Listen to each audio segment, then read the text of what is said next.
तो हेलो दोस्तों, मैं कार्तिक कुमार आप सभी को कार्तिक स्टडी सेंटर में स्वागत करता हूं। तो दोस्तों आज हमने पार्ट 3 लेके आए हैं दोस्तों, यानी कि लेक्चर नंबर दोस्तों तीसरा लेके आए हैं। और दोस्तों तीसरा में हमने आपको बताए थे कि आज हम क्रिस्टल के बारे में जानेंगे। ठीक, तो क्रिस्टल कैसा होता है, उसका गुण क्या क्या होता है। तो चलिए दोस्तों हम लोग वीडियो को शुरू करते हैं।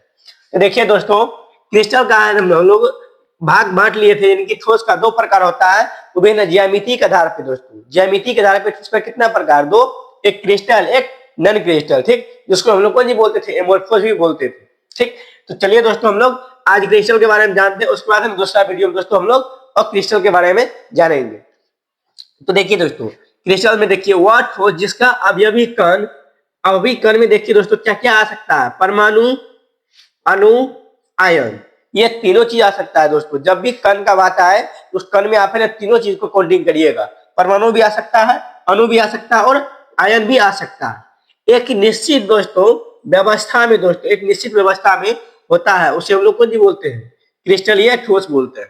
दोस्तों इसका कहने का मतलब है कि क्रिस्टल का एक ऐसा व्यवस्था जिसमें कणों की संख्या, जो कण जो होती है वो कण कौन भी दोस्तों एक निश्चित व्यवस्था में होगा, यानी कि निश्चित एक टाइमलाइन में होगा, उसी को हम लोग कौन जी बोलते हैं दोस्तों, क्रिस्टल या ठोस बोलते हैं। जैसे इसका एग्जांपल देखिए, मान लीजिए NaCl जिसको हम लोग नमक चीनी बोलते हैं, NaCl को नहीं बोलते, नमक बोलते हैं, क्वार्ज, हीरा, ग्रेफाइट, ZnS और SiC। ठीक, ये सब दोस्तों क्या है, क्रिस्टल का एग्जाम्पल है। और हमने दोस्तों यहाँ पे NaCl के बारे में दोस्तों हमने यहाँ पे संरचना बनाया है। क्रिस्टल का दोस्तों जो आकृति कैसा होता है, जो उसका संरचना होता है दोस्तों वो कैसा होता है। तो यहाँ देखिए हमने दोस्तों NaCl का बनाया है। तो देखिए दोस्तों इसका हमने बोले, इसका देखिए दोस्तों इसका अवयवी कौन कौन होता है दोस्तों, एक निश्चित व्यवस्था में होता है। दोस्तों क्या होता है, निश्चित व्यवस्था में होता है। देखिए दोस्तों एक प्लस बुलाया, फिर माइनस, फिर प्लस, एक माइनस। ठीक, माइनस प्लस माइनस प्लस। ठीक, यानी कि देखिए दोस्तों अगर इसको ऐसे अगर काटिएगा तो एक अलग सा पीरियड दिखाई देगा। देखिए plus minus, minus plus, plus minus, minus plus. अगर मान लीजिए जिसको ऐसे भी आप काटिएगा, देखिए plus minus, minus plus, minus plus, plus plus, ऐसे।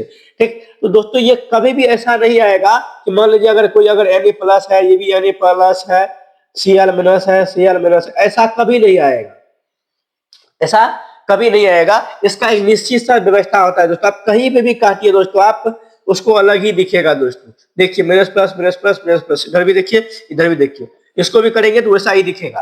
आप कहीं से भी काटिएगा दोस्तों, इसका आकृति क्या होगा, एक संरचना फिक्स होगा, यानी कि उसका कण कौन जो होगा एक व्यवस्थित रूप में होगा। अब इसके बारे में दोस्तों इसका विशेषता क्या क्या है वो उसके बारे में हम लोग जानते हैं। ठीक, देखिए दोस्तों पहला कण है, इसकी अवयवी कण कौन सी होता है दोस्तों, निश्चित व्यवस्था में होता है, जैसा कि अभी तुरंत हम आपको बता चुके हैं। दूसरा है दोस्तों, इनमें न दीर्घ प्राशी पाया जाता है।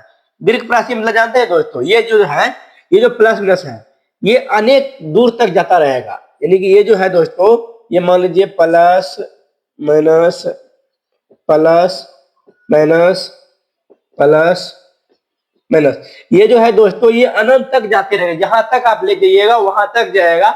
इसीलिए इसको हम लोग कौन जी बोलते हैं, दीर्घ प्राशी गुण, यानी किसमें पाया जाएगा, क्रिस्टल में। उसके बाद देखिए इसका ज्यामिति कौन सी होता है, निश्चित होता है। इसका देखिए ज्यामिति कैसा है दोस्तों, एक निश्चित है, यानी कि इसका आकार क्या है दोस्तों, एक निश्चित आकार का है।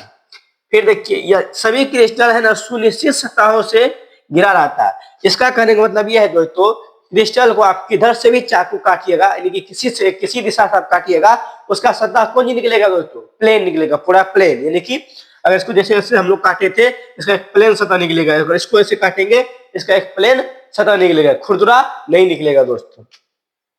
देखिए इसका है ना शीतलन वक्र क्या होता है दोस्तों, शीतलन वक्र असतत होता है दोस्तों। कौन जो होता है, असतत। दोस्तों इसका कहने का मतलब ये है, जब इसमें ना तापमान और दाब में, यानी कि दोस्तों दाब और समय में दोस्तों इसका ना ग्राफ बनाया जाता है, दाब और किसमें, समय में। तो उसका जो दाब का जो दोस्तों ग्राफ बनता है वो इस प्रकार से बनता है, इस प्रकार से दोस्तों इसका ग्राफ बनता है। तो इसलिए ये इस प्रकार से बनता है, इसी को हम लोग कौन जी बोलते हैं दोस्तों, ये देखिए जाता है तो सभी कभी रुक रुक के, कभी रुक रुक के जाता है, ऐसे ऐसे। तो इसी का कौन सी दोस्तों असतत होता है, इसी को हम लोग बोलते हैं जो शीतलन वक्र है दोस्तों, क्या होता है दोस्तों, असतत होता है। जबकि और क्रिस्टल का दोस्तों ऐसे ग्राफ बनेगा। ठीक, देखिए दोस्तों यह है ना, यह विषमदेशिक होता है। क्रिस्टल कौन जो होता है दोस्तों, अविषमदेशिक, विषमदेशिक होता है। इसके कहने का मतलब ये है दोस्तों, विषमदेशिक का कहने का मतलब यानी कि विषमदेशिक में इसका संरचना दोस्तों समान होता है। सभी क्रिस्टल का संरचना क्या होगा, समान होगा, लेकिन उसका भौतिक गुण जैसे मान लीजिए चालकता हो गया, गुणवत्ता हो गया, अपवर्तनांक हो गया, ये सब के सब कौन दोस्तों विभिन्न होगा, विभिन्न दिशाओं में विभिन्न होगा। जैसे कि मान लीजिए इसका संरचना कैसा है, फिक्स है, ठीक है। जैसे मान लीजिए इसको हम लोग ऐसे काटेंगे, इसका जो चालकता होगा दोस्तों वो बदल जाएगा, इसका जो अपवर्तनांक होगा वो बदल जाएगा। अगर इसको मान लीजिए अगर ऐसे हम लोग काटेंगे, इसका इधर का अपवर्तनांक अलग हो जाएगा, इधर का अपवर्तनांक अलग हो जाएगा, लेकिन संरचना कौन सी होगा, सीमित होगा, यानी कि समान होगा चारों दिशा से। ठीक, तो दोस्तों हम लोग यहाँ तक इसका विशेषता जान लिए हैं। कल वाला वीडियो में हम लोग दोस्तों प्रयास करेंगे क्रिस्टल के बारे में जानेंगे कैसा होता है क्रिस्टल। ठीक, तो दोस्तों अगर आप लोगों को यह वीडियो अच्छा लगा हो तो वीडियो को लाइक, कमेंट एंड शेयर जरूर कीजिएगा दोस्तों। तो मिलते हैं अगले वीडियो में, तब तक के लिए जय हिंद, जय भारत।